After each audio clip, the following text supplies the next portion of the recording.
Pernyataan Dinas Pendidikan Banjarmasin yang menyatakan bahwa simulasi sistem pembelajaran tatap muka di 4 sekolah di Banjarmasin sejak Senin 16 November 2020 yang menyatakan sudah mendapat izin atau rekomendasi dari Satgas Penanganan COVID-19 Banjarmasin. Mendapat tanggapan dari PLT Wali Kota Banjarmasin besukan Selasa 17 November 2020. Pemirsa, berikut kabar nang lengkapnya.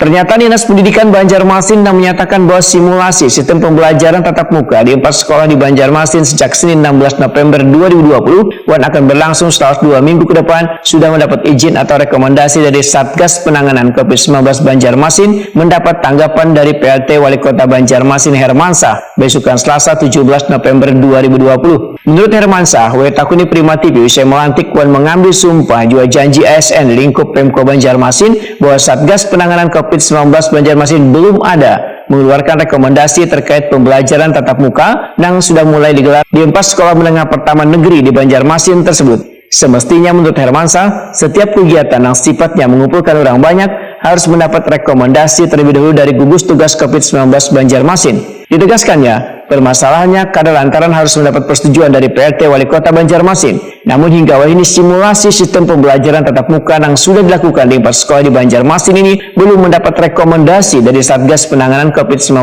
Banjarmasin. Selaku Ketua Satgas Penanganan COVID-19 Banjarmasin, ujar Hermansah, hingga ini dari Distrik Banjarmasin belum ada yang memberikan laporan kepada Satgas terkait pelaksanaan pembelajaran tatap muka yang sudah mulai diberlakukan tersebut. Kita hanya juga dapat berita bahwa sudah dilakukan tatap muka. Kalau laporan sama kita kemarin itu kan Pak Dinas kan akan melaksanakan, lalu kita berikan arahan seperti ini.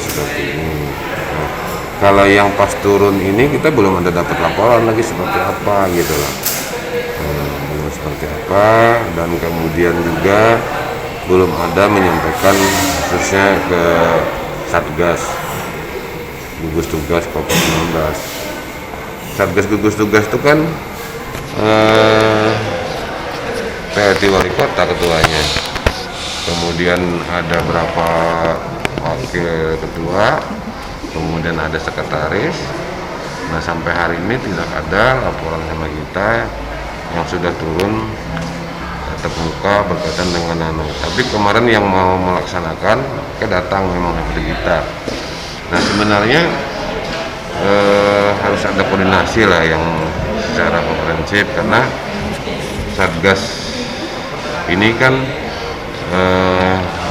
salah satunya bagaimana penerapan itu di dalam pandemi ini.